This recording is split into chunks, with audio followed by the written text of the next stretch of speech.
Infraestructura y superestructura.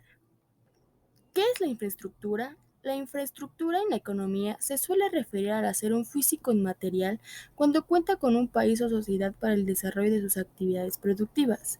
Mientras más desarrollada sea la infraestructura de un país, se espera que su capacidad productiva sea mayor. Lo anterior por cuanto se reducían los costes de producción al facilitar el transporte, comunicaciones, la obtención de energía y otras actividades necesarias para la producción.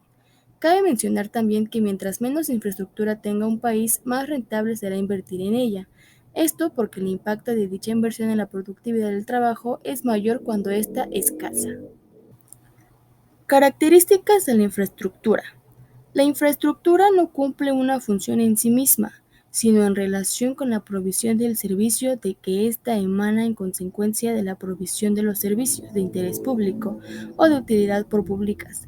Requiere en general un adecuado desarrollo de la infraestructura que lo sustentan y que permiten su presentación concreta. En síntesis, la evidencia empírica demuestra que las inversiones en la infraestructura contribuyen al crecimiento del producto e impacta sobre cuatro aspectos del desarrollo económico: las regiones que se realizan en la estructura de costas de la empresa, la productividad de los factores, la conectividad y la accesibilidad territorial y el bienestar general de la población.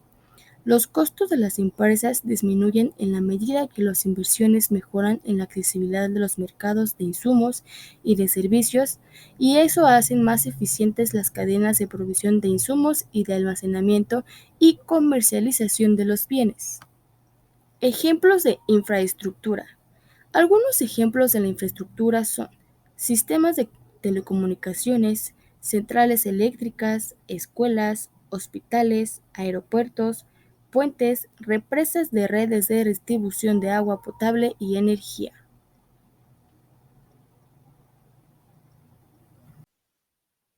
¿Qué es la superestructura?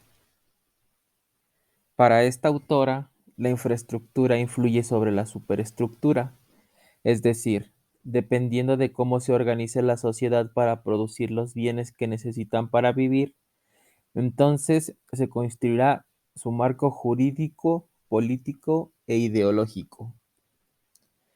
Es por esto que los autores hacen tanto hincapié en derrocar el capitalismo. De lo contrario, se piensa que es imposible cambiar la realidad ideológica, jurídica o política. Según este autor, el capitalismo reproduce métodos de producción que vivían de la ideología. Tenemos dos componentes principales: la superestructura, que es la estructura jurídico-política, forma una sola estructura ideológica y está compuesta por las distintas formas de conciencia social. La segunda es una estructura jurídico-política que está formada por el Estado y el derecho, es decir, en la organización política y las leyes que rigen un país. Características de la superestructura. Las características de la superestructura define todos los órganos e instituciones de una sociedad que con ciertas ideologías y políticas marcan las ideas que sigue una sociedad. Este concepto está relacionado directamente con la infraestructura. Sus principales componentes de la superestructura serían la superestructura ideológica, que tiene como objetivo concientizar a la población de la necesidad que exista un orden preestablecido, cancelando cualquier teoría y opinión contraria a ello. El segundo componente sería superestructura política. Su misión es establecer el orden de la estructura social y económica, es decir, determinar las leyes, y ofrece la cobertura necesaria para que este orden social se mantenga. Ejemplos de superestructura. Según la teoría de la base y la superestructura, se pueden encontrar entre las disciplinas de las ciencias políticas, sociología y psicología utilizados en los estudios. La relación entre la infraestructura y superestructura. Su relación es el vínculo que va de izquierda a derecha, es decir, la infraestructura influye sobre la superestructura. Para algunos autores, todo dependía de la infraestructura de la sociedad. Dicho de otro modo, esta influía sobre todo lo demás. El Estado. El Estado no existió siempre, apareció en un momento de desarrollo histórico, ya que las personas tenían intereses en común, como por ejemplo la defensa de su tribu, su religión y sobre todo es que ellos se unían para que pudieran sobrevivir. ¿Sabe usted cómo se elegían las autoridades en las tribus indígenas de su país?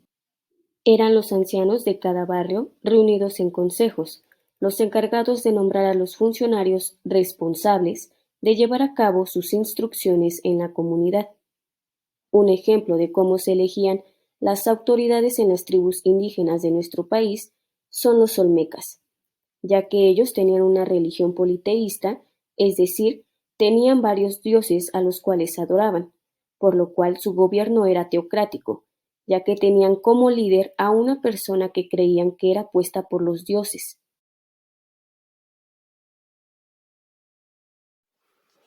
¿Sabe usted cuándo surge históricamente el Estado?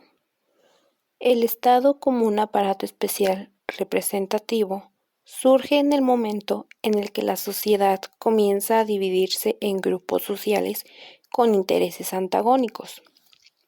El Estado surgió de la necesidad de vivir bien, es decir, se realizan estos grupos sociales para poder llevar a subsistir en comunidad. ¿Recuerda de qué factores depende el surgimiento de estos grupos sociales antagónicos? La fuerza de trabajo que antes solo producía para consumir, ahora empieza a cobrar valor como productora de riquezas. La división entre amos y esclavos fue la primera división de clases importantes, permitiendo que una parte de la sociedad explotara a la otra. ¿Cuáles son las características que nos permiten hablar de la existencia de un Estado? El Estado es un aparato destinado a asegurar la denominación de una clase sobre otra. Las características son: número 1. La agrupación de súbditos, no según el origen tribal, sino según el territorio. Número 2. La existencia de destacamentos especiales de hombres armados con sus cárceles y otras instituciones represivas. Número 3. La necesidad de recaudar impuestos para poder pagar esa fuerza pública. Y número 4. La existencia de un grupo o cuerpo de funcionarios por encima de la sociedad para poder cumplir con esas tareas que goza de determinadas leyes de excepción y de una aureola de inmovilidad particulares que significa la burocracia. Tipos de Estado. Los Estados tienen diferentes marcos ideológicos que plantean diferentes formas en las que deben regularse los poderes y funciones que deben asumir el mismo en el desarrollo de las actividades económicas. También, a lo largo de la historia, han existido cuatro tipos de Estado, que son el esclavismo, feudalismo, burgués y proletariado.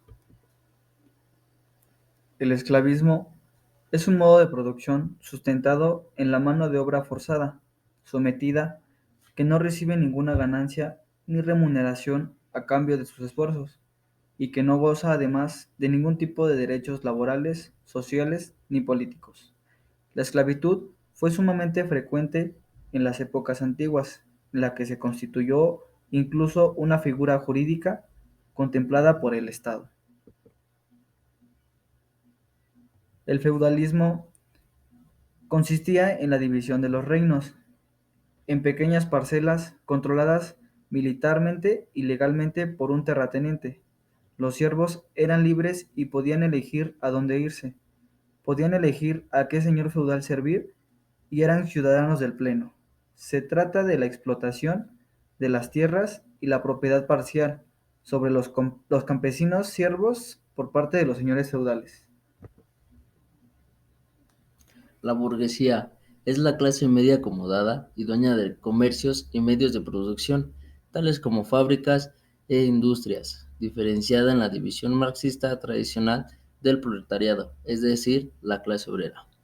En ella se dividen en tres categorías, que es la alta burguesía, que corresponde a los medios de producción y altos cargos políticos. La burguesía media, que son las personas que ejercen una profesión liberal, y la burguesía baja, que son las personas que forman el sector industrial y comercial.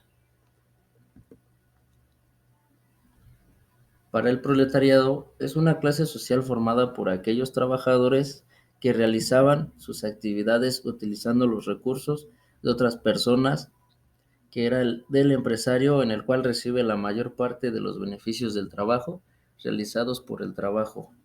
El proletariado no dispone de recursos para tener sus propios medios de producción. Se ve obligado a continuar trabajando para que un empleador para tener un salario que le permita pagar sus necesidades.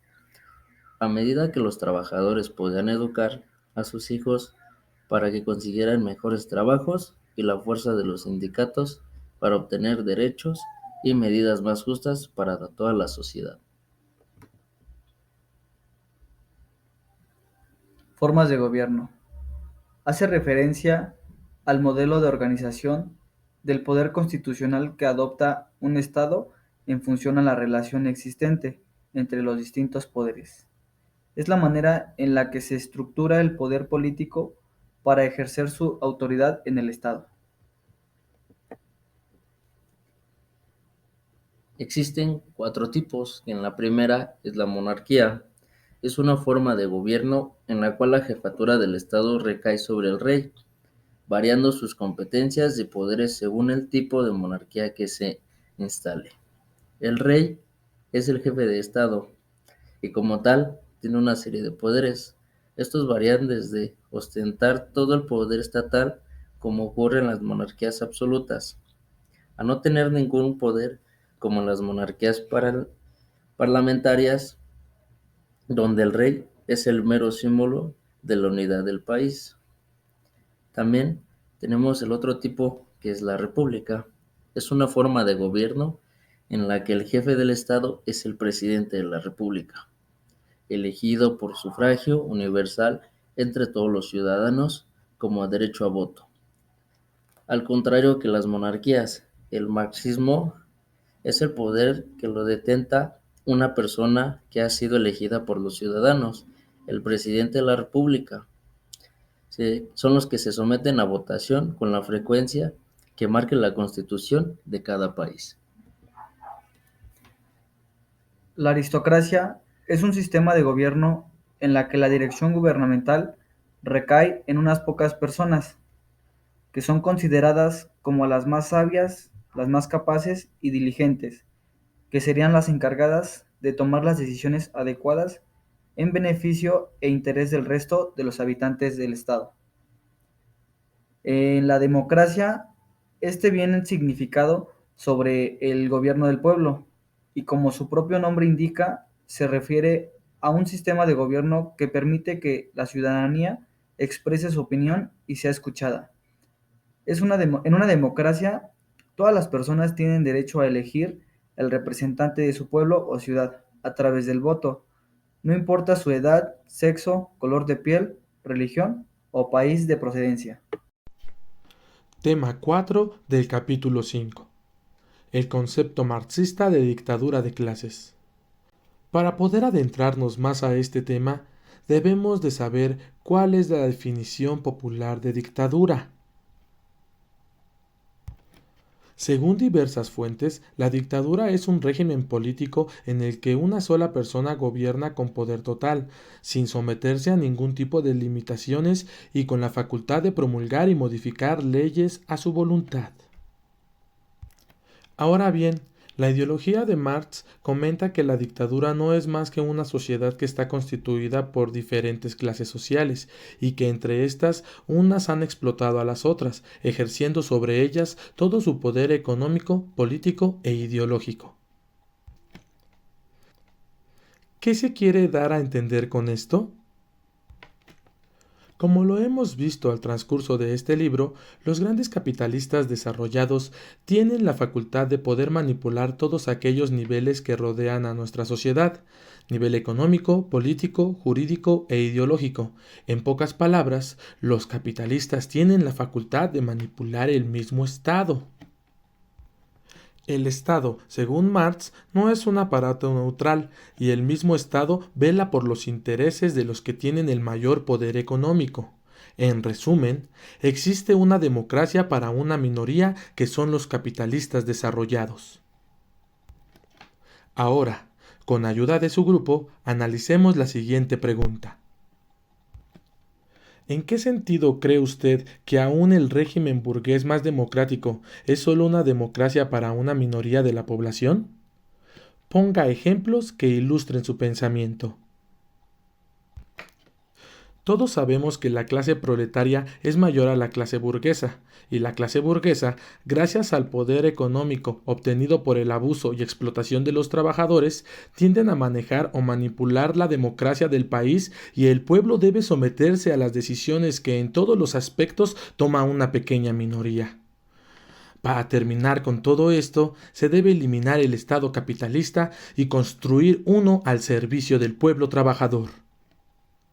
El siguiente tema a abordar son las distintas formas que pueden adoptar los estados revolucionarios.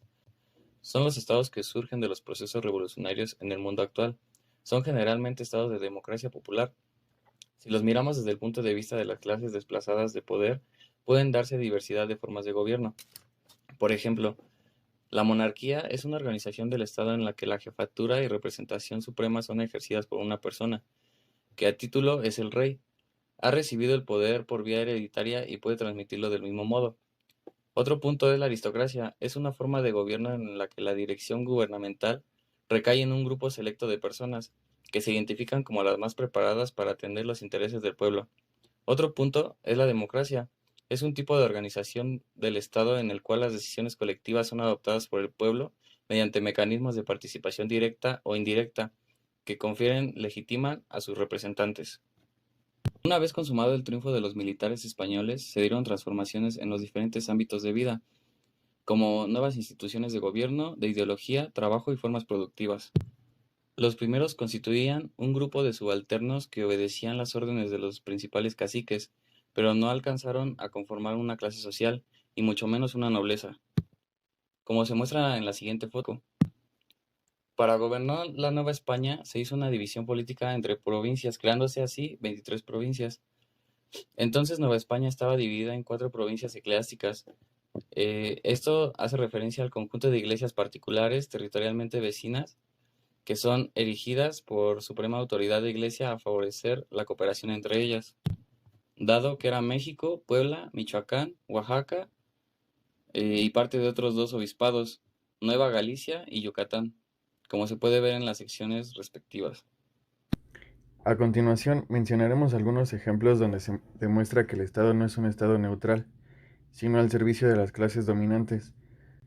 Como primer punto, tenemos que existe una brecha muy marcada entre la desigualdad económica, lo que se interpreta como una mala distribución de la riqueza en puntos estratégicos del país. No es lo mismo el nivel económico en el centro del país que en el norte. Como punto número 2, los beneficiados siempre son los que tienen capacidad de ofrecer medios de producción y los menos beneficiados son quienes ofrecen su fuerza de trabajo teniendo una mala calidad de vida. Como tercer punto, los empleos en México son poco remunerados, sin opciones de mejorar la calidad de vida de las personas. Para la clase beneficiada es necesario mantener en pobreza a un sector de la población.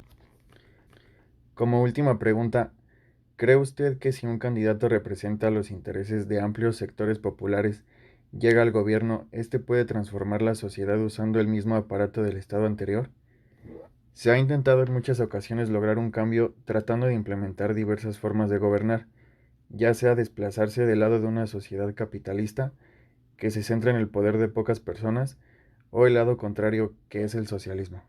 Sin embargo, caer en los extremos podría resultar malo para la población.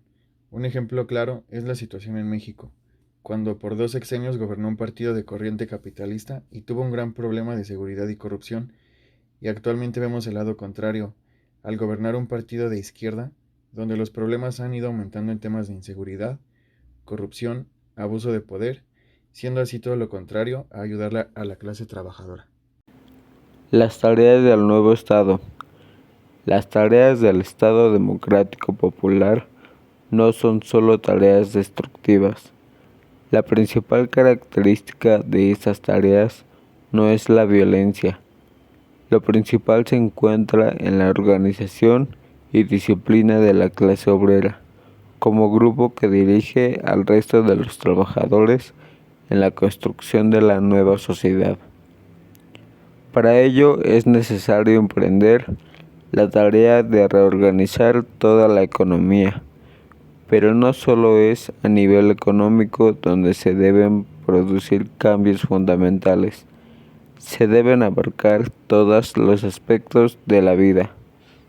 Para realizar esas tareas, la dirección de la revolución debe esforzarse por agrupar junto a ella a la mayoría del pueblo, dirigiendo correctamente ese proceso, evitando caer en métodos burocráticos, tomando siempre en cuenta el sentir de las masas, satisfaciendo las necesidades más urgentes.